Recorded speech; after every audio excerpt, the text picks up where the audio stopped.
히브리서 8장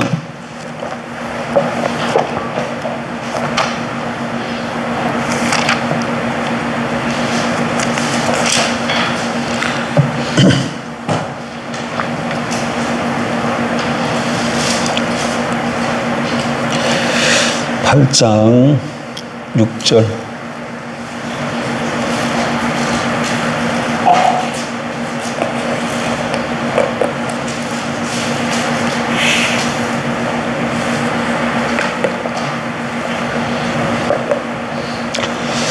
팔장 6절. 그러나 이제 그는 더 아름다운 직분을 얻으셨으니 그는 더 좋은 약속으로 세우신 더 좋은 언약의 중보자시라. 저 첫 언약이 무험하였더라면 둘째 것을 요구할 일이 없었으려니와 그들의 잘못을 지적하여 말씀하시되 주께서 이르시되 볼지어다 날이 이르리니 내가 이스라엘 집과 유다 집과 더불어 새 언약을 맺으리라. 또 주께서 이르시기를 이 언약은 내가 그들의 열조의 손을 잡고 애굽 땅에서 인도하여 내던 날에 그들과 맺은 언약과 같지 아니하도다. 그들은 내 언약 안에 머물러 있지 아니하므로 내가 그들을 돌보지 아니하였노라. 또 주께서 이르시되 그날 후에 내가 이스라엘 집과 맺을 언약은 이것이니 내 법을 그들의 생각에 두고 그들의 마음에 이것을 기록하리라. 나는 그들에게 하나님이 되고 그들은 내게 백성이 되리라. 또 각각 자기 나라 사람과 각각 자기 형제를 가르쳐 이르기를 주를 알라 하지 아니할 것은 그들이 작은 자로부터 큰 자까지 다 나를 알미라. 내가 그들의 불의를 긍휼히 여기고 그들의 죄를 다시 기억하지 아니하리라 하셨느니라. 새 언약이라 말씀하셨으며 첫 것은 낡아지게 하신 것이니 낡아지고 새하는 것은 없어져 가는 것이라. 아멘. 10절부터 좀 다시 보면 새 언약의 내용은 10절 이하입니다. 또 주께서 이르시되 그날 후에 내가 이스라엘 집과 맺은 언약은 이것이니 새 언약이니 내 법을 그들의 생각에 두고 그들의 마음에 이것을 기록하리라. 나는 그들에게 하나님이 되고 그들은 내게 백성이 되리라. 또 각각 자기 나라 사람과 각각 자기 형제를 가르쳐 이르기를 주를 알라 하지 아니할 것은 그들이 작은 자로부터 큰 자까지 다 나를 알미라. 내가 그들의 불의를 긍휼히 여기고 그들의 죄를 다시 기억하지 아니하리라 하셨느니라. 아멘.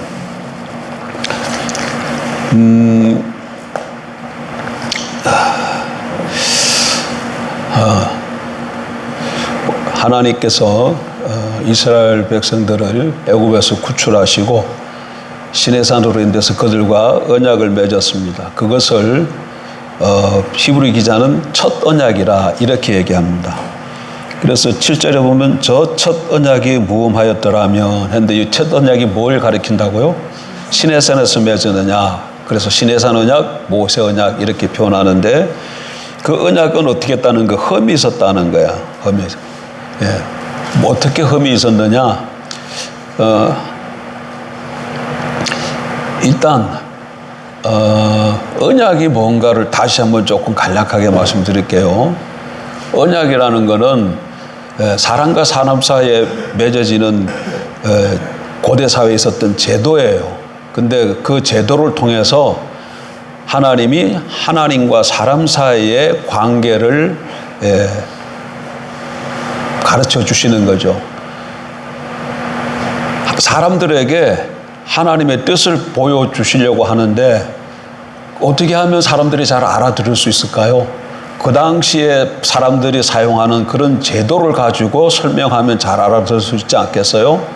그러니까 오늘날에는 너나 날 것 없이 다 뭘 쓰고 있어요? 인터넷 다 쓰고 컴퓨터 다 쓰잖아요. 그러니까 하나님의 장신의 뜻을 인터넷이나 컴퓨터 이런 걸 이용해서 설명할 수 있지 않겠어요? 그랬던 것처럼 고대 사회는 언약이라는 제도가 있었는데 그 언약이라는 제도를 가지고 하나님과 하나님 사람 사이의 관계를 설명했다는 거예요. 근데 그럼 언약은 뭐냐 정의를 하면 그때 이 언약은 사람과 사람 사이의 언약이 아니고 하나님과 사람 사이에 맺은 언약을 얘기하는 겁니다.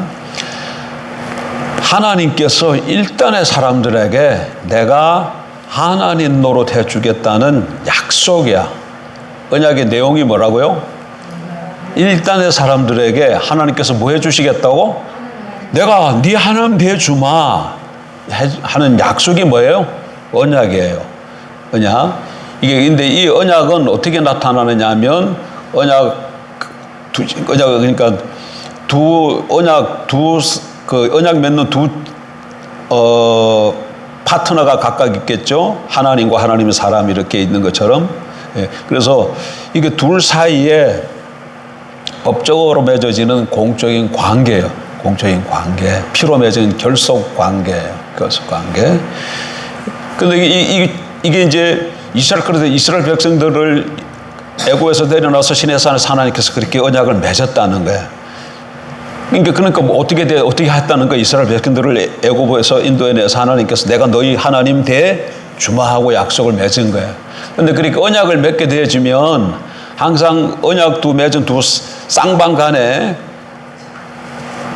A, B 하면 A는 B에 대해서 해야 될 책임과 의무가 있고 B는 A에 대해서 감당해야 될 책임과 의무가 발생해요. 예. 고대 사회의 언약 중에 현대까지 남아있는 게 하나 있는데 그게 결혼입니다.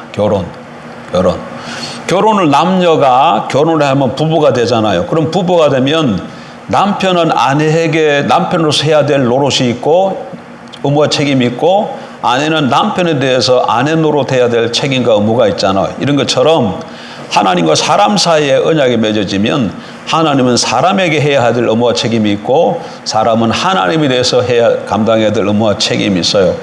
하나님이 사람에게 해야 될 의무와 책임은 뭐겠어요? 하나님 노릇해 주시는 거예요. 이게 대박인 거예요. 사람은 하나님을 하나님으로 섬기는 거예요. 그러니까 거꾸로 얘기하면 사람이 하나님께 해야 될 의무와 책임은 하나님 쪽에서 보면 뭐예요? 권리야. 이스라엘 백성들을 통해서 섬김 받고자 하는 뭐가 있는 거예요? 하나님은 권리가 있고 이스라엘 백성은 하나님을 향해서 하나님께서 자기들에게 하나님 노릇해 주심을 받아야 되는 권리가 있는 거예요. 의무와 책임은 바로 하면 뭐다? 권리입니다. 권리. 그러니까 하나님은 그러니까 이 언약이 맺어지면 그러니까 서로에게 뭐가 되는 거예요? 묶이는 거예요. 자, 남녀가 결혼으로 생활하면 결혼하기 전에는 제가 여러 여인들이 있잖아요. 김순주도 있고 또 뭐 이명애도 있고 배남이도 있고 다 어떻게 할 수 있어요? 결혼하기 전에는 다 좋게 지내고 사랑할 가능성이 다 열려 있는 거예요. 근데 배남이랑 결혼하는 순간 다른 사람에게 사랑하게 되면 안 되는 거죠. 안 되는 거. 왜냐하면 결혼이라는 언약을 통해서 나는 배남이의 남편이 됐고 배남이는 나의 아내가 됐어요. 나는 배남이에게 속하게 되고 배남이는 나에 속하게 된 거예요. 이게 그래서 딱 둘만 이렇게 관계가 맺어진다는 얘기예요. 그러니까 이게 얼마나 큰 은혜인지 몰라요. 하나님은 우리에게 그렇게 속하게 될 하등의 이유가 없는 그런 분이시잖아요. 그런데 그분이 우리에게 그렇게 하겠다고 스스로 묶이셨다는 거예요. 뭐 하겠다고? 하나님 노릇 해주겠다고. 내가 네 하나님 노릇 해주겠다고 스스로 묶이셨다니까 우리에게. 묶이셨다니까. 이게 언약이야, 언약. 그리고 이렇게 언약이 체결되어지면 서로에게 묶여졌기 때문에 같이 살아야 돼. 같이 사는 거예요. 남녀가 결혼해서 부부가 되면 어떻게 돼요? 같이 살잖아요.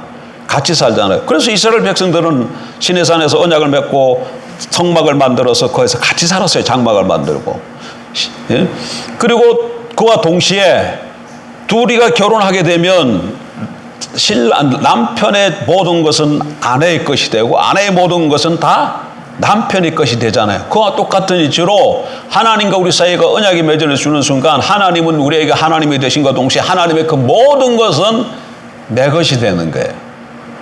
그리고 나의 모든 것은 하나님의 것이 되는 거예요. 우리에게 있는 게 뭐가 있어요? 우리에게 갖고 있는 건 죄밖에 없어. 그런데 하나님의 뭐가 있어요? 그 말할 수 없는 그 모든 것이 다 하나님의 것이지. 그 언약에 맺어지는 순간 하나님 그 모든 것이 내 것이 되어진다는 거예요. 그래서 이게 언약이 너무나 우리에게 언약이 주어졌다는 건 큰 은혜일 수밖에 없어요. 근데 아까 또 다시 안에 기억해야 될 것은 언약이 맺어지면 쌍방간에 뭐가 생긴다? 의무와 책임이 생기는데 의무와 책임을 잘 지키지 않으면 언약이 깨져요. 깨지는 거예요.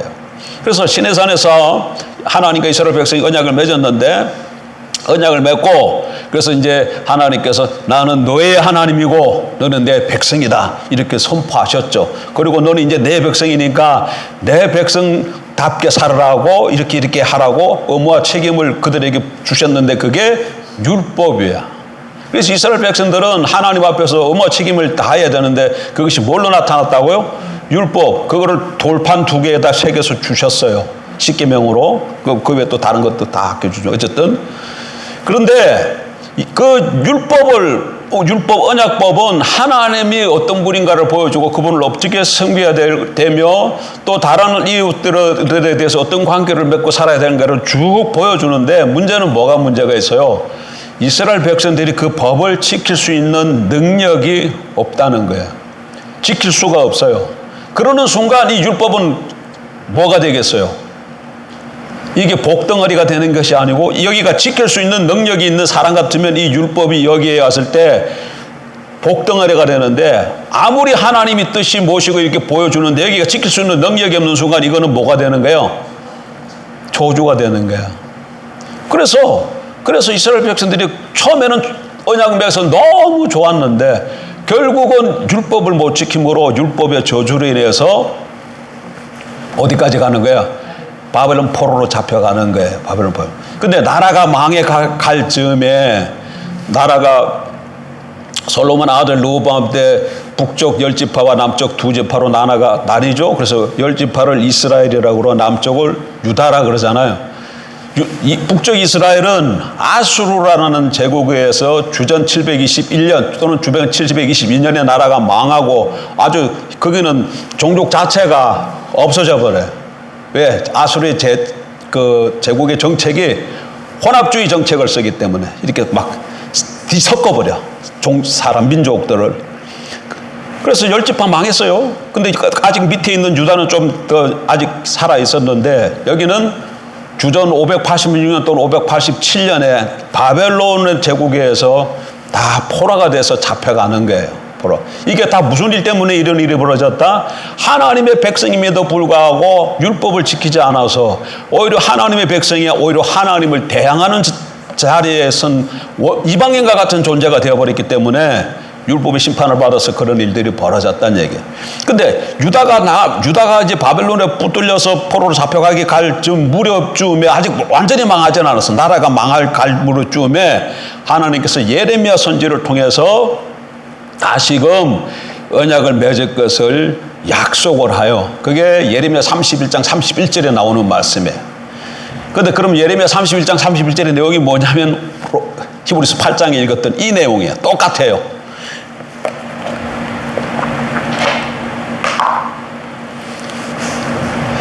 자, 히브리서 8장 8절 보세요. 8장 8절 그들의 잘못을 지적하였을 때 주께서 했을 때 주자 앞에 뭐가 있어요? 니언 있죠. 니언. 없구나. 여러분 성경 보세요. 여러분 성경에 주께서 했을 때 주자 앞에 여러분 무슨 기호가 있어요? 제 성경에는 니언이 있어요. 니언이 있죠. 그럼 밑에 니언 찾아가 봐. 밑에 보면 또 성경 밑에 보면 기역 니언 디귿 이렇게 있는데 니언이 있죠. 니언에 뭐라고 돼 있어요? 램 30일 30일 이하 이렇게 돼 있잖아. 이 얘기는 무슨 얘기냐면 지금 히브리서 8장 8절 이하에 나와 있는 이 말씀은 예레미야 31장 31절 이하의 말씀을 지금 인용하고 있다는 거예요. 인용하고 있다는 거예요. 이 관주 볼 수 있어야 됩니다. 여러분 성경 읽으면서 관주를 볼 수 있어야 돼. 그러니까 예레미야를 통해서 하나님께서 새 언약을 맺겠다 이렇게 얘기한 거예요. 그런데 그 새 언약에 보면 내용이 세 가지야. 세 가지 중요한 거 지금 자 여기까지 지난주에 한 거예요. 세 가지가 뭐예요? 첫 번째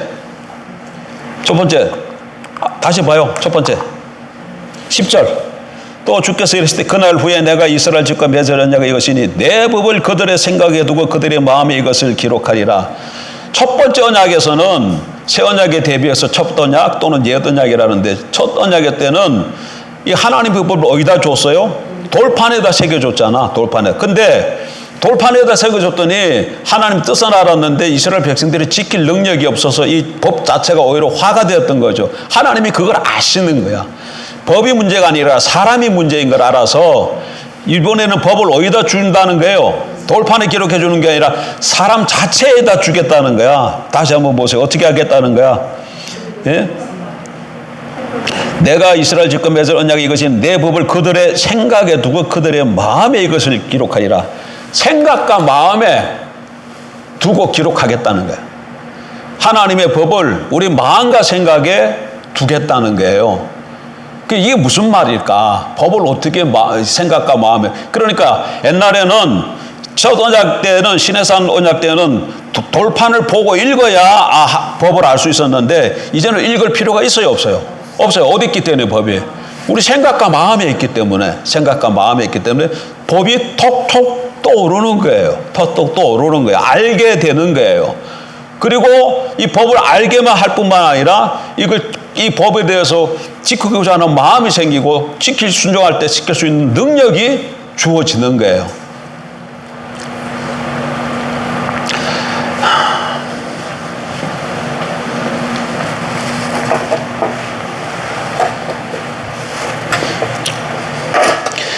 제가 이 얘기는 많이 했던 얘기잖아요.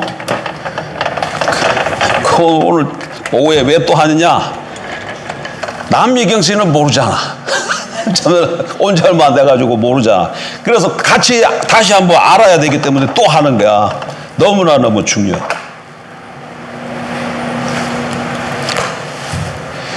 예레미야를 그래서 자 지금 여기가 시내산 언약입니다. 시내산 언약. 이게 언약을 맺고 돌판 2개를 이렇게 법을 이렇게 돌판 2개에다 새겨줬다고. 근데 이스라엘 백성들이 못 지켰어요. 그래서 나라가 망하가는 즈음에, 유다가 망할 즈음에 예레미야를 통해서 다시 언약 맺겠다 그래서 새롭게 언약을 맺겠다. 언약을 어떻게 하겠다고? 다시 맺겠다. 다시 맺겠다. 그러니까 다시 맺어지는 언약은 새롭게 맺겠다는 거야. 그래서 뭐라 그런다? 새 언약이라 그런다. 요거 누가 한 거야? 요거는 예레미야를 통해서 그렇게 말씀하신 거예요. 이 언약 외에 다시 새롭게 맺겠다 그래서 예레미야를 통해서 다시 언약을 맺겠다 그래서 새 언약이라 그래. 그런데 이 언약 말고 에스겔을 통해서 이 언약을 다시 맺겠다고 또 똑같은 말씀을 또 하셔요. 예레미야를 통해서만 말씀하신 게 아니라 에스겔 선지자를 통해서도 말씀하신다고. 그런데 에스겔 선지자를 통해서 말씀하실 때는 이거는 새 언약이라 그러지 않고 이거는 화평의 언약이라는 단어를 썼어. 화평의 언약이라는 단어를 썼어요. 화평의 언약을 다시 화평의 언약을 썼는데 그때 그 내용을 가만 보면 에스겔 36장.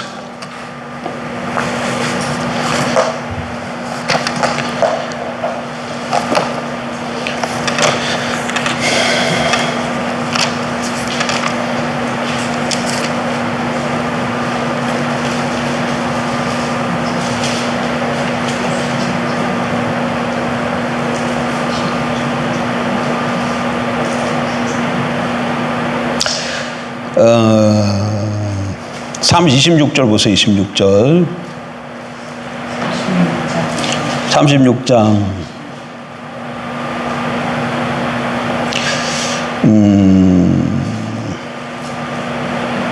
25절부터 좀 읽어볼까요? 24절. 내가 너희를 여러 나라 가운데에서 인도하여 내고 여러 민족들 가운데서 모아 데리고 고국 땅에 들어가서, 이것은 지금 이스라엘 백성들이 포로로 잡혀가지고 다 흩어졌잖아요. 근데 거기서 다시금 보아 그들을 다시금 고국 땅으로 예루살렘으로 데리고 돌아오겠다는 얘기. 그리고 데리고 고국 땅에 들어가서 25절. 맑은 물을 너희에게 뿌려서 너희로 정결하게 하되 곧 너희 모든 더러운 것에서와 모든 우상 숭배에서 너희를 정결하게 할 것이며, 또 새 영을 너희 속에 두고 새 마음을 너희에게 주되 너희 육신에서 굳은 마음을 제거하고 부드러운 마음을 줄 것이며, 또 내 영을 너희 속에 두어 너희로 내 율례를 행하게 하리니 너희가 내 규례를 지켜 행할지라. 여기 보면 하나님이 이스라엘 백성들이 바벨론 포로에서 다시금 돌아오게 한 다음에 그들에게 새 영을 줘서 새 영을 두고 마음을 새롭게 해서 마음에서 굳은 것을 제하고 마음을 부드럽게 하고 그 율례를 지켜 행하도록 하겠다 이렇게 얘기하죠. 그 다음에 28절 내가 너희 조상들에게 준 땅에서 너희가 거주하면서 내 백성이 되고 나는 너희 하나님이 되리라 이렇게 말씀하고 계셔요. 그런데 이렇게 새 영을 줘서 하나님의 율례를 지킬 수 있도록 하겠다 하는 이것이 왜 언약이라는 것을 어떻게 알 수 있어요? 요것만 보면 이게 언약이라는 것이 정확하게 안 드러나는데 어떻게 언약이라는 걸 알 수 있으면 28절 봐. 내가 너희 조상들에게 준 땅에서 너희가 거주하면서 내 백성이 되고 너는 내 백성이 되고 나는 너희 하나님이 되리라 이렇게 말. 나는 너의 하나님이 되고 너희는 내 백성이 된다. 이거는 무슨 말이에요? 항상 언약을 선포할 때 주어지는 형식이에요. 그러니까 나는 너의 하나님이고 너는 내 백성이 되리라. 이 말이 선포됐다는 것은 언약이 맺어졌다는 얘기야. 그러니까 지금 26, 27, 28절에 보니까 새 영을 주고 규례를 행하게 하겠다 해놓고는 그 다음에 너희는 내 백성이고 나는 너희 하나님이 되겠다니까 이게 뭔가를 알 수 있어요. 언약이라는 걸 알 수 있는 거야. 언약. 그리고 다른 구절을 또 보게 되면 이걸 화평의 언약이라고 또 말을 하고 있어요. 그런데 그러니까 다시금 언약을 맺는데 에스겔에 의해서 언약을 맺는데 여기서는 뭐라고 되어 있어요? 새 영을 줘서 우리 마음에 새 영을 줘서 하나님의 율법을 지키도록 하겠다. 지금 이렇게 하고 있어요. 여기서는 아까 저게 어떻게 됐어요? 여기서는 마음과 생각이라고 그랬잖아. 여기서는 마음과 생각의 법을 주겠다 이렇게 돼 있잖아. 마음과 생각의 법을 기록하겠다 그랬잖아요. 그런데 여기 에스겔을 통해서는 뭐라고 얘기하고 있어요? 새 영을 주어서 법을 지킬 수 있도록 하겠다 이렇게 얘기한 거예요. 그러니까 여기는 법을 마음과 생각에 지키겠다 했는데 여기는 율례를 새 영을 통해서 율법을 지키겠다 하니까 마음과 생각의 법을 생기겠다는 그 말이 새 영을 주겠다는 의미인 걸 알 수 있어요. 이해가 돼요? 이게 이해가 돼야 돼요. 마음과 법을 하나님의 법을 마음과 생각에 기록하겠다 이 말은 돌판에 기록해서 줬더니 이스라엘 백성이 못 지켜. 그래서 이제는 마음과 생각에 기록해서 이스라엘 백성들이 법을 알고 지킬 수 있도록 하겠다 그 얘기예요. 누구에 의하면? 예레미야에 의하면. 그런데 에스겔에는 하나님께서 어떻게 하시겠다는 똑같은 내용을 마음과 생각의 법을 새기겠다 이런 말을 안 쓰고 새 영을 주어서 우리 마음을 부드럽게 해서 하나님의 율법을 지키도록 하겠다 그렇게 말씀하고 있다는 거예요. 그러면 마음과 법을 기록하겠다 그 말이 새 영을 주어서 하나님의 법을 생각나게 해서 지키도록 하겠다 하는 말이라는 것을 알 수 있다 그 얘기예요. 여기는 이해가 됐어요. 여기 다른 쪽도 이해가 됐어요? 예? 그러니까 마음과 생각의 법을 기록해 주겠다 그 얘기는 마음과 생각의 법을 어떻게 기록해요? 이게 그러니까 비유적 표현이지. 마음이 보이지도 않고 생각 보이지 않는데 거기 법을 어떻게 기록하고 거기 어디다 새겨요? 이거 비유적 표현이야. 무슨 뜻이야? 돌판에다 줬더니 이스라엘 백성이 못 지키니까 이제는 지킬 수 있도록 생각과 마음의 말씀이 턱턱턱 떠오르게 하겠다 그 얘기예요. 근데 실질적으로는 그게 어떻게 나타난다는 거야? 새 영을 주어서 그 새 영을 통해서 하나님이 말씀하심으로 마음과 생각에서 말씀하심으로 법이 턱턱턱 생각나게 하게끔 하겠다 그 얘기예요. 근데 이 새 영이 뭐야? 이게 새로운 영이 이 새 영이 성령이 성령. 그러니까 첫 번째 이스라엘 백성들은 돌판을 돌에다 새겨줬는데 새롭게 맺어질 언약 그것을 에스겔은 화평의 언약 예레미야는 새 언약인데 그때는 그 법을 어디다 준다는 거예요? 마음에 새기는 건데 실질적으로는 성령을 보내서 우리 마음속에 거하게 하시면서 하나님의 법을 따라 살도록 하시겠다 그 얘기예요. 그렇죠? 예, 그래. 예, 그렇죠? 예, 성령을 보내요. 성령. 그러니까 자 그러면 이게 그래서 요거 지금 첫 번째 언약. 여기 이제 모세 여기 옛 언약이죠. 옛 언약. 옛 언약이고 요것은 이제 그냥 새롭게 맺는 언약인데 그 말이 고유명사에 대해서 새 언약이라고 부르는 거예요. 새 언약이라고. 근데 요게 이렇게 예레미야를 통해서 이렇게 말씀하셨는데 그럼 이건 약속이잖아. 근데 이게 언제 성취가 돼요? 이게 이제 예레미야를 통해서 새 언약을 맺겠다 이렇게 하나님께서 약속하셨는데 이게 언제 성취가 되냐면 예수님이 십자가에 못 박혀 죽이기 전에 유월절 만찬을 제자들과 갔는데 그때 예수님이 유월절 만찬을 들으면서 제자들에게 떡 나눠주고 포도주 잔 나눠주면서 이것은 너희를 위한 내 몸이다. 잔 나눠주면서 이것은 너희의 죄사함을 위해서 흘리는 나의 언약의 피니라. 이렇게 왜 언약의 피라고 얘기해. 뭐라 그런다고요? 언약의 피니라 이렇게 하는데 특별히 누가복음에 가면 여기다가 새 언약이라고 이렇게 특별히 지정을 해서 얘기를 해요. 그래서 유월절 만찬 때 그 사건이 언약이 맺어진 사건인 걸 알 수가 있어요. 근데 유월절 만찬은 뭐에 대한 극이냐면 지금 유월절 만찬은 언제 먹어요? 목요일 날 저녁에 먹어요. 예수님이 언제 돌아가셔요? 금요일 날 돌아가시잖아.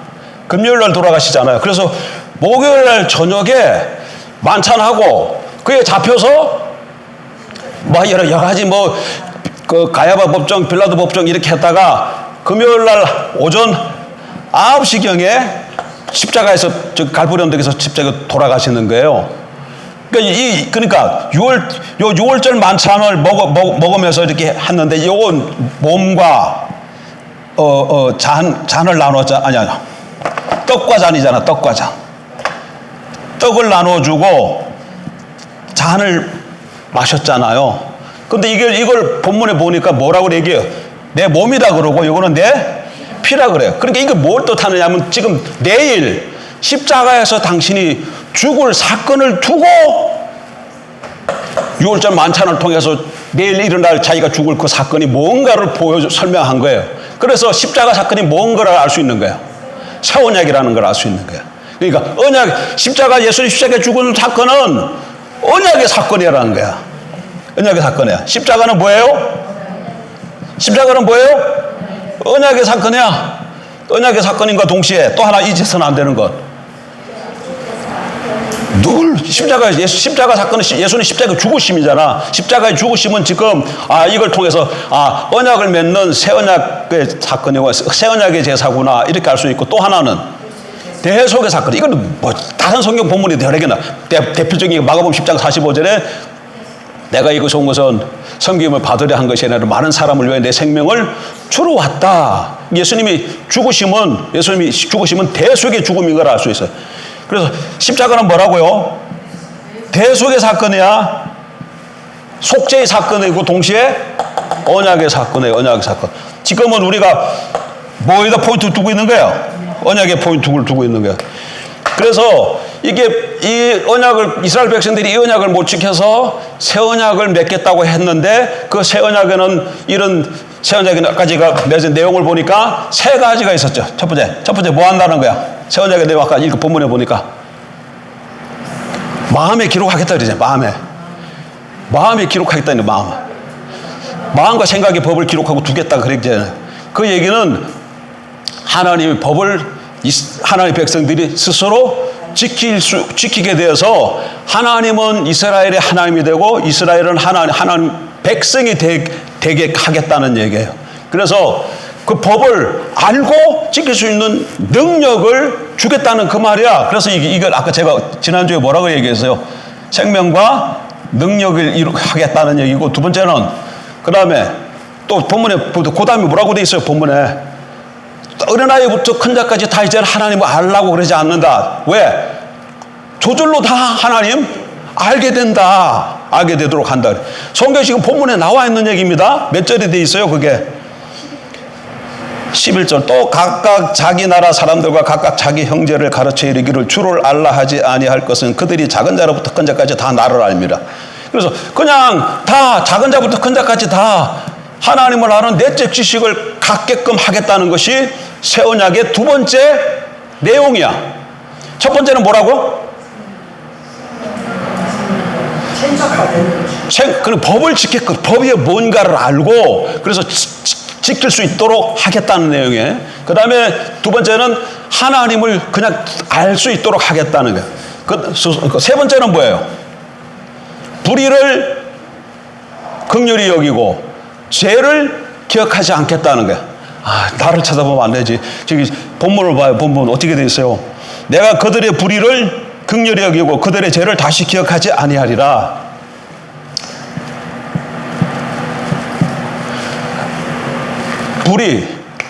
불의와 죄, 이것을 하나님께서 어떻게 하시겠다는 거예요? 기억하지 않겠다. 이건 뭐 죄가 있는데 그냥 기억하지다 그 말이 아니에요. 그 말이 아니고 죄를 다 없애주어서 다시금 하나님께서 기억할 필요가 없는 거예요. 하시겠다는 거예요. 이게 이 세 가지가 뭐예요? 언약의 약속이야. 새 언약의 약속이야. 새 언약이 맺어지면 무슨 일이 벌어진다? 이 세 가지가 벌어지는 거야. 이 세 가지. 요거를 제가 뭐라고 썼어요? 요거를 죄를 없애준다 그래요. 죄 씻음이라 그랬잖아. 예? 용어를 지난주에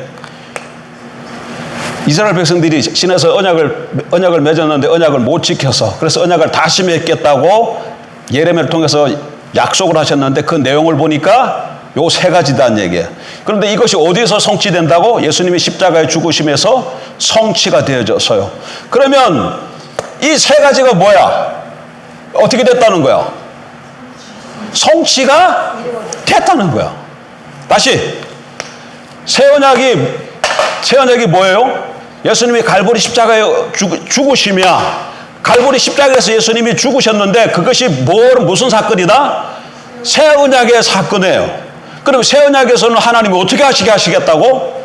세 가지를 말씀하셔서 그래서 이 세 가지가 예수님의 십자가 사건을 통해서 성취가 됐다는 거예요. 근데 잘 보세요. 근데 언약의 목적은 이 세 가지인데 이거 또 땀나기 시작하네.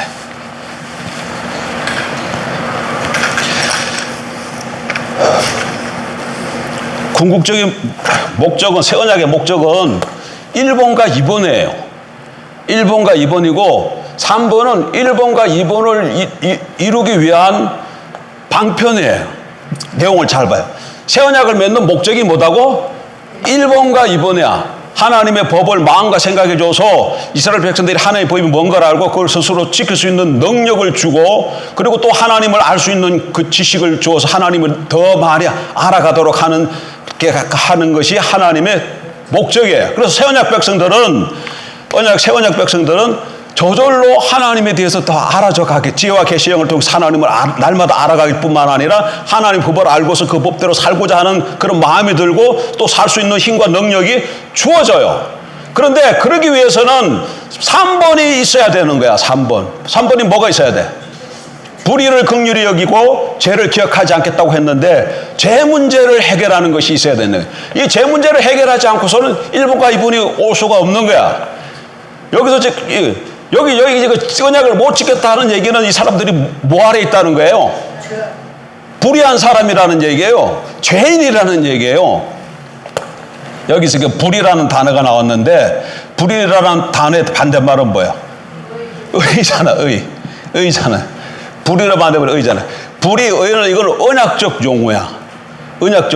다시 봐요. 여기 지금 하나님이 계시고 여기가 사람이 있습니다. 언약이 맺어져서 그러면 하나님과 사람 사이에 뭐가 발생한다고? 의무와 책임이 발생한다 그랬죠? 의무와 책임이 발생하는데 사람이 하나님 앞에 감당해야 될 의무와 책임은 요 율법을 지키는 거예요. 그리고 요 율법을 잘 지켰을 때 잘 지킬 때 그거를 신실하다 이렇게 얘기해. 뭐라고 말한다고요? 법을 잘 지키는 것을 보고 신실하다 그러고 신실한 결과로 하나님과 이스라엘 백성 관계가 어떤 관계가 돼요? 정상 바른 관계가 되잖아요. 그걸 의라 그러는 거야. 신실의 결과가 뭐야? 의야. 그러니까 신실함, 이거는 그래서 동요야. 신실하면 의롭고 어렵다는 얘기는 신실하다는 얘기예요. 이스라엘 백성이 하나님 앞에 불의했다 그 얘기는 하나님 앞에 신실하지 못했다. 그런 얘기는 이 율법을 지키지 않았다는 거예요. 율법을 지키지 않으면 불의한 사람이 되고, 불의한 사람은 뭐가 되는 거야? 지키지 않았으면 이게는 죄인이 되는 거야. 죄인이 되는 거야. 죄인이 되는 거야. 그럼 보세요. 이걸 지금 왜 이렇게 심판받았어요? 책임과 의무를 감당하지 못해서 불의했기 때문에 그런 거야. 그러면 먼저 뭐부터 해결해야 돼? 불의와 죄 문제부터 해결해야죠. 불의와 죄 문제부터 해결해야지. 그래서 새 언약에는 이 문제부터 불의와 죄 문제를 해결하고, 그들이 지금 이런 상태에 있으니까 해결하고, 그 다음에 그들을 어떻게 하겠다? 하나님의 말씀을 알고 스스로 법을 지키고 하나님에 대해서 더 자라가는 그런 사람이 되도록 하겠다는 거예요. 그러니까 목적은 어디야? 1번과 2번이, 새 언약을 맺는 목적은 1번과 2번이고 1번과 2번, 3번은 1번과 2번을 이루기 위한 방편으로 갖게 되어지는 거예요. 근데 우리는 지금 뭐 지금 다루겠다는 거예요. 지금 우리 지금 여기서는 3번에 대해서 좀 더 살펴보겠다는 거예요. 전체 구도가 이해가 되진 거죠. 언약을 못 지켰어요. 그래서 이스라엘 백성들이 어떠한 사람이 된 거예요? 불의한 사람에 대해서, 죄인이 대해서 언약의 율법의 심판을 받아서 다 쫓겨나는 거예요. 그래서 하나님이 안타까워서 언약을 다시 맺겠다고 예레미야를 통해서 말씀하셨는데, 그 내용은 1, 2, 3번이에요. 근데 이것이 예언이 어디서 성취되었다? 예수님이 십자가의 죽음에서 성취가 되었다는 거예요. 그러니까 예수님이 새 언약을 성취하셨다, 그 얘기는 요 세 가지가 성취되었다는 얘기야. 성취됐습니다. 성취된 거예요. 자, 그럼 이제 그래서 오늘 요거 죄 문제 한번 보겠다. 불의와 죄라 그러면, 우리는 보통 죄라 그러면 그냥 남의 거 빼앗고 훔치고 거짓말 치고 이걸 죄라 그래. 근데 그것도 죄지. 죄의 행위야. 그거는 뭐라고요? 죄의 행위예요. 근데 죄의 행위보다도 더 중요한 거는 죄를 짓도록 하는 게 우리 안에 있는 거야. 그거를 죄의 본성이라 그럴 수 있어요. 뭐라 그런다고? 본성. 근데 요 죄의 본성을 바울은 어떻게 표현하냐면 옛자라 그래. 뭐라 그런다고요? 옛자 또는 옛 사람이라 그래. 아담적 본성 이렇게도 표현해. 그러니까 죄는 이렇게 사람이 있으면, 아담이 범죄했을 때 우리가 죄인으로 태어나잖아요. 아담이 범죄하면 우리도 같이 이제 그 죄인에 속했는데, 그래서 죄의 본성을 갖고 태어나는 거야. 죄인으로 태어나는 거야. 그래서 우리가 뭐 한다고요? 죄를 짓는 거예요. 죄를 지어서 죄인이 되는 게 아니라 죄인이 돼서 짓는. 근데 요렇게 된 거는 결국 아담이 사단의 말을 들어가지고 사단에게 순종해서 이런 일이 벌어졌단 말이에요. 그러니까 이 배후에는 누가 있겠어요? 사단이 있는 거예요. 그래서 안 믿는 사람은, 이방인들은, 우리도 믿기 전에는 우리가 이렇게 있어요. 이렇게 있으면 누구 권세 아래 있는 거예요? 사단의 권세 아래 있는 거예요. 사단의 권세 아래 있고, 이 사단이 우리에게 있는 본성을 움직여서, 사단이 우리의 죄의 본성을 움직여서 죄의 열매들이 맺어지도록 한 거예요. 죄의 행위들이 맺어지도록 한 거예요. 그럼 자 보세요. 죄가 이렇게 돼 있기 때문에 죄를 해결하려고 그러면, 불의와 죄 문제를 해결하려면 어떻게 해결이 되어져야 돼? 일단 죄의 열매들, 이거 죄의 행위들이니까 이 죄값이 치러줘야 돼. 죄에 대한 값을 치러야 돼. 남의 거 훔쳤는데 그 죄값이 벌금 100만 원, 그러면 벌금 100만 원 안 내면 어떻게 돼? 죄값이 안 치러져요. 구속 구치소에서 한 달, 그러면 한 달 살다가 나와야 죄값이 치러지는 거예요. 그러니까 죄의 행위들에 대해서는 값을 치러야 돼. 근데 죄에 대해서 값을 치렀다. 근데 이게 그대로 있으면 또 무슨 일이 벌어져? 또 죄를 짓게 되잖아요. 그래서 이거에 대해서는 값을 치러야 되고, 이 본성을 어떻게 해버려야 돼? 없애버려야 돼. 사단이 있다 할지라도 사단은 항상 뭘 통해서 역사해요? 본성을 통해서 죄 짓도록 만들기 때문에, 사단이 있다 할지라도 사람에게 이 본성 문제를 처리해버리면 죄값을 지불하고 본성을 지불하면 사단과 상관없기 때문에 죄하고 상관이 없는 사람이 되어지는 거잖아요. 이치가 그렇죠? 예, 이치가 그러잖아요. 그러니까 죄 문제를 항하면 이 두 가지가 함께 처리가 되어져야 돼. 요것만 해도 안 되고 요것만 해도 안 돼. 요것만 하면 여기 있어가지고 다시 죄짓게 되잖아. 그리고 요것만 처리한다 뭐 이거 죄값 문제 안 지불되면 죄 문제가 안 해결되는 거예요. 두 개가 다 해결돼야 돼. 근데 이 두 개가 다 어디서 해결되냐면 십자가에서 하나님이 한 번만에 처리해 버리시는 거야. 예수님이 십자가에 죽으심으로. 너무나도 중요한 사건이야. 자자자자자. 아까 저게 새 언약은 뭐라 그랬어요? 십자가의 죽음이라 그랬잖아. 새 언약은 십자가의 죽으심으로 맺어진다 그랬잖아요. 그래. 자, 그럼 예수님이 하나님의 아들로 와서 예수님이 십자가에 못 박혀 돌아가셨어요. 이거는 성경 구절에 보게 되면 뭘 위해서 예수님이 십자가에 돌아가셨다 그래? 우리 죄를 위해서 돌아가셨다 그래. 죄값을 치렀다 그래. 그래서 뭐가 없어지는 거야? 요 문제가 해결되는 거예요. 그런데 예수님이 십자가에 돌아가실 때 예수님 자신만 돌아가신 줄 알죠? 예, 예수님 혼분 돌아가셨는데 또 로마서 6장에 의하면 내가 예수님을 내 죄인인 것을 고백하고 예수를 나의 주 구주로 영접하면 이 사건에 우리 자신이 여기 포함돼서 죽었다고 얘기를 하고 있어요. 로마서에.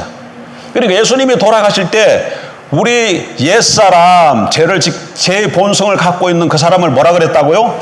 옛사람인데 그 옛사람이 여기 포함돼서 같이 죽었다고 얘기해. 로마서 6장.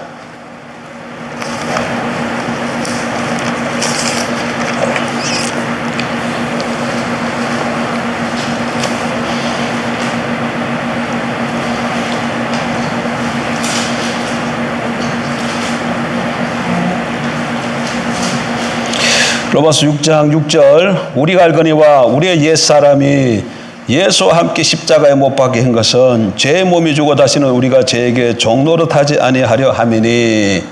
로마서 6장 6절에 보면 옛사람이 어떻게 됐다고 얘기를 해요? 예수와 함께 십자가에 못 박힌 것은, 이래서 예수님이 십자가에 못 박혀 죽을 때에 우리 옛사람도 같이 죽었다고 지금 얘기를 하고 있어요. 그 옛사람이 뭐라고요?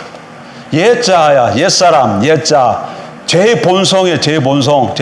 이 옛자가 타락한 죄의 본성을 갖고 있어서 사단이 자꾸 우리 옛자를 자극하는 거예요. 그러면 이 옛 본성이 자극을 받아가지고 몸을 움직이는 거예요. 그래, 몸을 움직이는 거예요. 여기 죄의 몸이라고 표현되어 있잖아. 그러니까 이게 옛자가 죽어버리니까 사단과 몸은 있지만 그 사이에 뭐가 매개가 되는 거예요? 옛사람이 있어야 사단이 옛사람을 통해서 몸으로 통해서 죄를 짓게 하는데 옛사람이 죽어버리면 사단과 몸 사이에 매개체가 없어서 죄를 안 짓게 되어지는 거죠. 그래서 예수님의 십자가에 죽으심은 죄값을 위한 죽으심과 동시에 옛사람을 처리한 사건이에요. 예수님의 십자가에 죽으심은 죄 문제를 체결한 사건입니다. 근데 죄를 처리하셨다, 그 얘기는 죄값 지불과 두 개를 꼭 이해해야 돼. 첫 번째 뭐 했다? 죄값을 처리했고 옛사람 처리했다. 옛사람을 이거는 뭐다? 죄의 본성 문제야. 죄의 본성 문제. 그래서 아까 여기 세 번째 불의를 긍휼히 여기고 죄를 기억하지 않겠다는데 어떻게 해서 그럼 불의를 긍휼히 여기고 죄를 기억하지 않느냐? 예수님이 십자가에서 살찌고 피 흘려 죽으심으로 죄값을 지불하고 옛사람을 함께 죽여버리게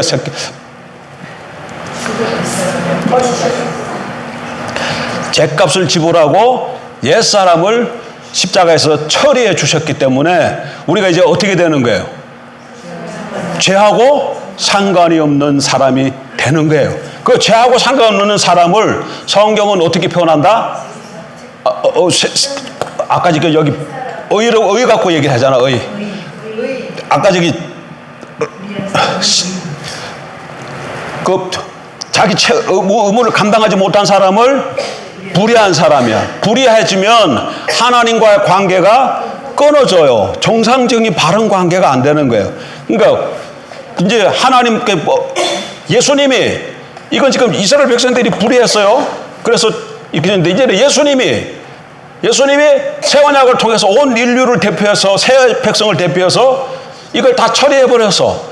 그러니까 하나님과 사람 사이의 관계가 어떻게 되는 거야? 이제는 의로운 관계가 되는 거야. 무슨 관계가 된다고요? 의로운 관계가 되는 거야. 그래서 예수 믿고 구원받은 사람은 하나님과의 관계가 정상적인 관계, 바른 관계가 되는 거예요. 그 사람을 의인이라 그래. 뭐라 그런다고? 의인이야 되는 거야. 그러니까 불의를 긍휼히 여기고 죄를 기억하지 않겠다 얘기는 새 언약 백성을 의인되게 하겠다. 언약 맺은 사람 뭘 만들겠다? 의인으로 만들겠다. 그 얘기야. 의인으로 만들겠다. 의인은 우리가 법을 잘 지켜서 되는 게 아닙니다. 우리가 의인은 못 돼. 우리는. 왜? 이걸 지킬 수가 없어. 그래서 그걸 하나님이 아시기 때문에 예수님을 보내서 제 문제를 처리하고 문제를 이루시고 그 다음에 믿는 사람을 그냥 예수가 한 그걸 모두 다 그의 몽땅 전가시키는 거예요. 그래서 복음이야. 복음은 기쁜 소식이잖아. 뭐가 기뻐요? 그렇지. 죄를 사했다. 여러분 죄 사한 게 왜 기뻐요? 한번 생각해봐. 죄 사함이 왜 기뻐요? 이게 알아야 복음을 아는 거야. 예수님의 십자가 사건이 죄를 사한 사건인데 이걸 알아야 복음이 돼. 왜 기뻐? 왜 죄 사함이 기뻐요? 예? 자 봐요. 하나님, 아담 이렇게 여길 때는 여기도 언약 관계지. 선악과가 언약이었으니까. 그러니까 아담이 타락하기 전에 하나님의 법을 잘 지켰어요. 그래서 여기는 뭐였어요? 의인으로 살았을 때 그때는 에덴 동산에서 모든 걸 다 하나님의 것인데 그걸 아담에게 다 주셨어요. 언약은 모든 소유를 공유하는 거잖아. 그래서 하나님의 그 모든 것을 아담이 다 갖고 살았어요. 공급받고 살았어요. 그런데 아담이 배신했어요. 그래서 하나님과 사람 사이가 불의대로 인해서 죄인이 되어버린 거죠. 그러니까 더 이상 공급이 하나님의 것을 자기 소유로 못 삼아. 근데 그러니까 이게 뭘로 인해서 이런 일이 왔다고? 언약 죄로 인해서 언약이 깨짐으로 이 관계가 되어진 거야. 그러면 다시금 십자가는 뭐예요? 십자가는 죄를 못 박아버렸어. 그래서 하나님과 사람 관계가 다시금 회복되었어요. 여기가 뭐가 되는 거야 다시? 의인이 되는 거죠.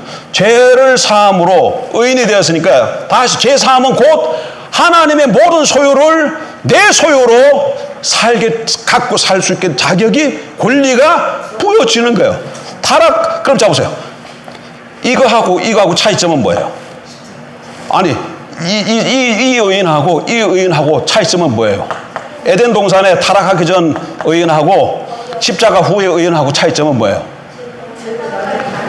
그렇지. 이거는 지금 죄인이 불의함으로 죄인이 될 가능성이 있는 의인이야. 여기는 될 가능성이 없는 의인이야. 이 차이점이 똑같은 의인인데 그 차이점. 그러나 어쨌든 간에 의인이니까 제3을 받았다. 이 얘기는 이제는 내가 하나님과 하나가 되어서 하나님의 그 모든 부유하심을 나의 소유로 내가 쓸 수 있는 자격과 권리를 받게 되었다. 그 얘기예요.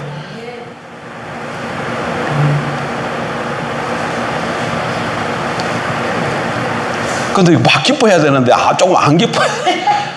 아니, 그러니까 이게 우리가 실제적으로 안 눌러져서 그러니까 이게 이제 앞으로 실제가 나타날 거야. 그러니까 예를 들면 여기가 지금 우리 지금 다 디스크 때문에 고생하잖아. 나 디스크가 있어. 디스크. 원래 디스크 있어요, 없어요? 디스크는 없는 거야. 디스크는 없는 건데 어디서 생긴 거야? 이걸로 인해서 디스크가 생긴 거예요. 그러면 제 문제가 해결되면 뭣도 없어지는 거야? 디스크도 없어지는 거야. 그러니까 죄로 인해서 인간에 나타나는 모든 문제는 죄로 인해서 다 발생하는 거예요. 그런데 그럼 우리에게 나타나는 고난과 악한 이 문제는 죄로 인해서 발생하는데 죄 문제가 해결되니까 이것도 해결된 거지. 그 그게 십자가야. 그게 십자가예요. 그게 십자가예요. 그러니까 우리는 자꾸 제3 바람 한번 뭘 연기시면 천국 간다. 자꾸 이렇게만 생각하는 거야. 예수 믿고 천국 가니까. 그럼 이 땅에서는 별로 뭐 특별하게 좋은 게 별로 없어. 특별히 나는 병은 아직 병 그대로 있고 뭐 일은 제대로 아직도 제대로 안 되고 내게 뭐 특별히 있는 것이 없으니까 천국이나 가야 좋지. 여기 땅에는 그냥 고생하는 곳이야. 이렇게 이때까지 배우고 가르친 것이 전통적인 신학이었단 말이야. 아니야. 전통적인 신학이 아니라 잘못 배운 거지. 잘못 배운 거지. 그래 알고 봤더니 죄 문제로 인해서 모든 문제가 발생하는데 십자가로 인해서 죄 문제가 해결됐다는 얘기는 하니까 우리가 의인이 됐다는 얘기니까 하나님으로부터 모든 풍요로움과 부유하심에 참여할 수 있는 자가 되었다는 거예요. 그거를 복음서에서는 그거를 뭐라고 얘기한다고요? 영생이라고 얘기하는 거예요. 영생을 얻는 자가 되었다. 그러니까 그 영생은 나중에 죽어서 천국 가서 누리지만 여기서도 죄사함을 받았기 때문에 하나님의 모든 부유하심에 참여할 수 있기 때문에 영생도 지금 여기서도 누릴 수 있다는 거예요. 그러나 여기서는 완전하진 않아요. 뭐가 있기 때문에 아직도 사단이 있고 내 안에는 아직도 육체가 있고 또 세상이 있잖아. 세상이 있어서 경험했다가 넘어졌다가 또 일어났다가 이런 반복되는 게 있죠. 그러나 새하늘과 주님이 오셔서 새하늘과 새 땅이 펼쳐지면 사단도 없고 세상도 없고 육체도 없고 주님같이 아주 신령한 몸으로 있고 사단이 없는 죄와 사단이 없는 그 세상에 들어가니까 완전한 영생의 삶을 누리게 되는 것이죠. 영생의 삶을 자꾸 이게 안 잡히면 에덴으로 자꾸 돌아가서 에덴 동산 타락하기 전에 에덴 동산에 아담의 삶을 자꾸 생각해 보세요. 그 아담의 삶에 그렇습니다. 저 어디 가는 게 아니에요. 저 어디 가는 게 아니고 에덴이 회복된다는 말을 써. 그때 에덴으로 회귀가 아니고 어떻게? 회귀한다면 그냥 돌아가는 거야. 근데 에덴이 회복이라는 말 쓸 때는 에덴이 원래 의도했던 하나님이 에덴으로 생각해서 의도했던 그 계획이 있는데 그걸 회복이라고 얘기하는 거야.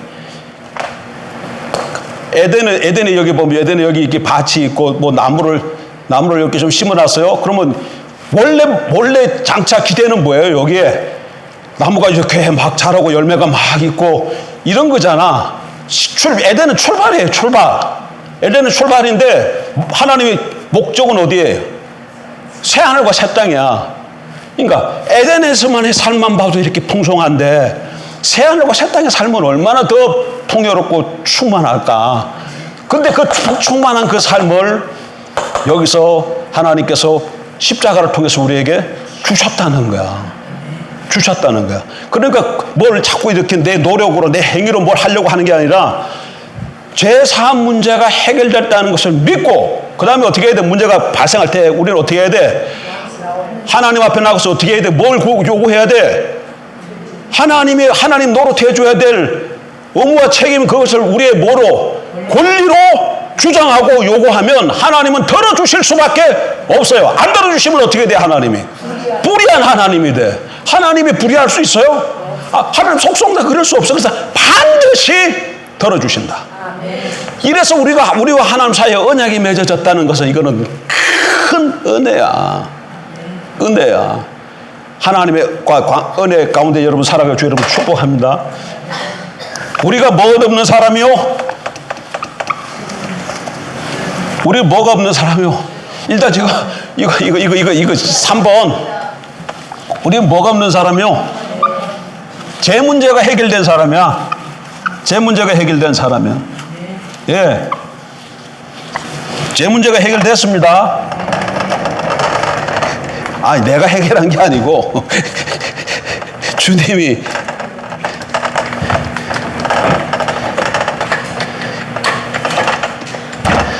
근데 실질적으로 또 살아가다 보면 죄를 짓잖아요. 그런 경우는 그럼 어떻게 하면 돼? 그러니까 근본적으로 제 문제가 해결됐어요.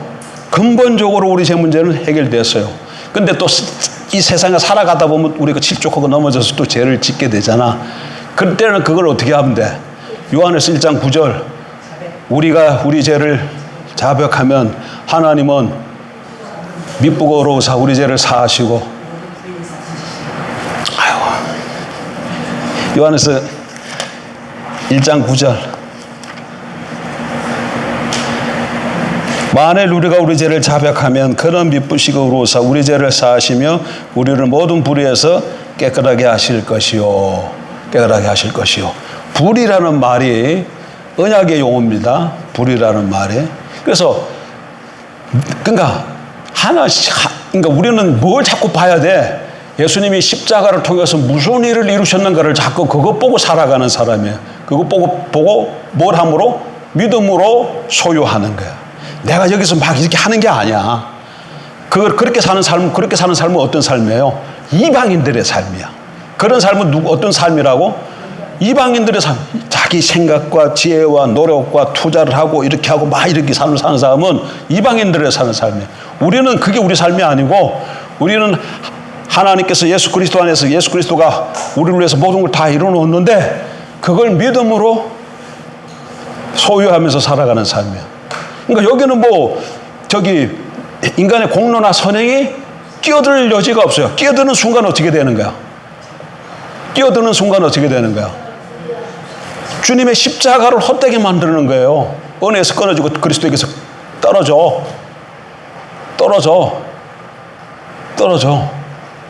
그러니까 우리에게 필요한 건 뭐다? 믿음이야. 믿음으로 사는 거예요. 믿음으로. 이거 조금이라도 비춰지기 줬으면 좋겠습니다. 주님,